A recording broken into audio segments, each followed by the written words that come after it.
Transistor como amplificador. El día de hoy aprenderemos a utilizar un transistor como amplificador y lo simularemos en un programa llamado Isis Proteus.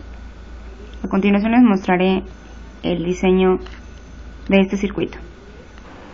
Aquí está, el diseño no consta más que de nuestro transistor con unas resistencias, como pueden ver, dos fuentes.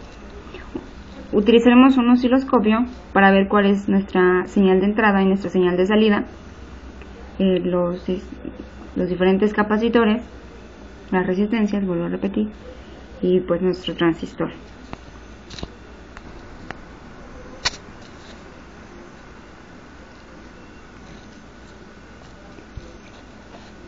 Existen diferentes configuraciones y existen varias formas de polarizar un transistor, cada una con sus ventajas y sus desventajas. Se dice que un amplificador es aquel que incrementa el nivel de una determinada señal.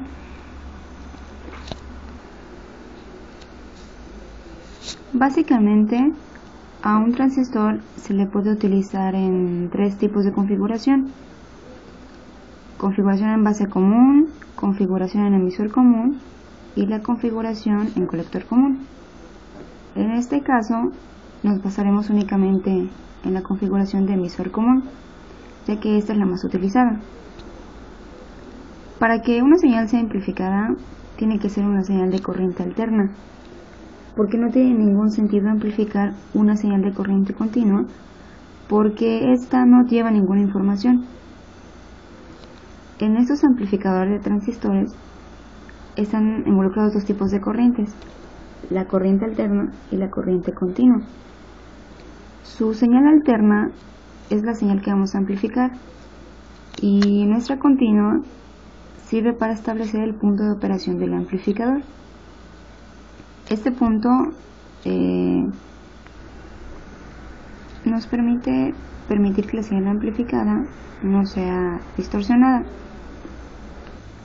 Como se puede ver, el diagrama nos muestra que la base de nuestro transistor está conectada a dos resistencias, un divisor de voltaje.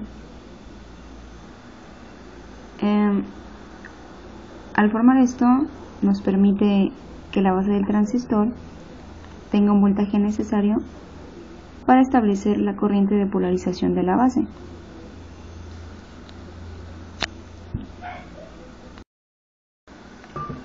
Nuestro capacitor se utiliza para bloquear el paso de la corriente continua que pudiera venir desde nuestra fuente generadora de señal.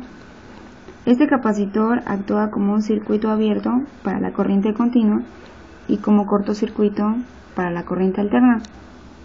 En el emisor tenemos una resistencia que se llama resistencia de emisor. Esta resistencia aumenta la estabilidad del amplificador, pero tiene un gran inconveniente, que es muy sensible a las variaciones de la temperatura. Pero para resolver este problema, ya que ocasiona una disminución en la ganancia de la corriente alterna, se resuelve conectando un capacitor en paralelo. Este capacitor funciona como cortocircuito para la corriente alterna y un circuito abierto para la corriente continua.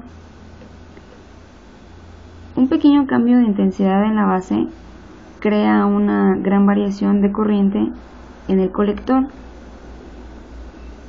Esta corriente pasa a la resistencia del colector, haciendo que se haga una tensión continua en esta resistencia, y la tarea de este capacitor de salida o condensador de salida es que permite el paso de la señal alterna e impedir el paso de la corriente continua.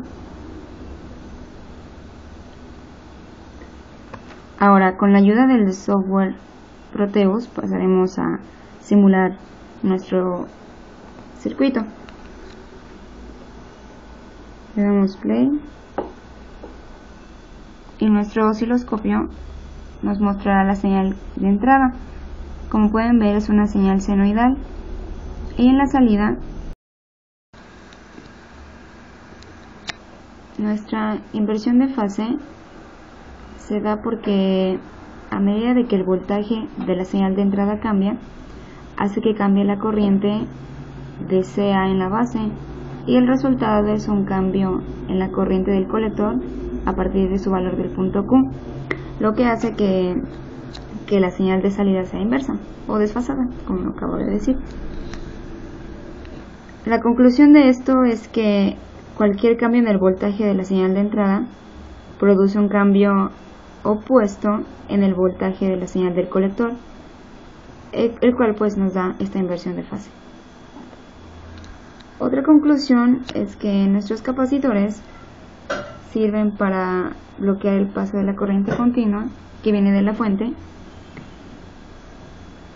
y que, bueno, nos actúa como un circuito abierto para la corriente continua, y el de salida sirve como un cortocircuito para la corriente alterna. Como un elemento más podremos poner un potenciómetro en esta forma con una resistencia quizá de unos 4.7 kiloohms y así poder variar más y poder observar una mayor variación de nuestra señal. Bueno, esto es todo. Espero que les haya gustado este video tutorial. Gracias por verlo.